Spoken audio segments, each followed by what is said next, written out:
Superman കണ്ട സമയത്ത് എനിക്ക് തോന്നിയൊരു സാധനമുണ്ട്. ഇത് അന്ന് ഞാൻ പറയുന്നത് സ്പോയിലർ ആയി പോകുമല്ലോ എന്ന് വെച്ചിട്ടാണ്. ഇപ്പം ഓൾറെഡി ഒരുമാതിരി എല്ലാവരും സിനിമ കണ്ടു കഴിഞ്ഞാണ്.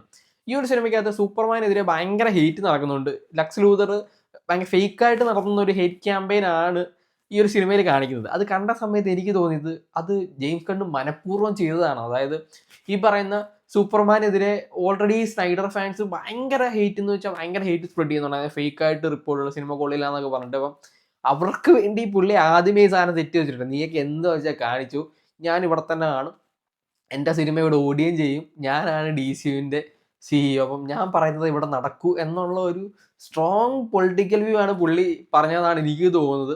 എന്തായാലും അത് ഭയങ്കരമായിട്ട് വർക്കായി എന്ന് എനിക്ക് തോന്നുന്നുണ്ട്. ഈ സിനിമ റിലീസായി കഴിഞ്ഞിട്ട് ഈ പറയുന്ന കുറേ സ്നൈഡർ ഫാൻസ്, ഫേക്ക് ആയിട്ടുള്ള കുറേ സ്നൈഡർ ഫാൻസ്മാർ, എനിക്ക് തോന്നുന്നത് അത് സൂപ്പർമാൻ ഫാൻസ് അല്ല, അവരെല്ലാം ഹെൻറി ക്യാവിൽ ഫാൻസ് അല്ലെങ്കിൽ സ്നൈഡർ ഫാൻസ് ആണ്. അവർ പറയുന്നത് ഹെൻറി ക്യാവിൻ്റെ സൂപ്പർമാൻ ആകുകയുള്ളൂ, അല്ലെങ്കിൽ സ്നൈഡർ ചെയ്താലേ ശരിയാകും, ഇത് സിനിമയല്ല. അങ്ങനെ പറയുന്നവന്മാർക്ക് ഇതിൻ്റെ നല്ല അടിയാണ് പുള്ളി കൊടുത്തിട്ടുള്ളതാണ് എനിക്ക് തോന്നിയത്. ഇതെൻ്റെ മാത്രം ഒരു തീരുമാനമാണ്. നിങ്ങൾക്ക് അങ്ങനെ തോന്നിയിട്ടുണ്ടെങ്കിൽ നിങ്ങൾ കമൻറ്റ് ചെയ്യും.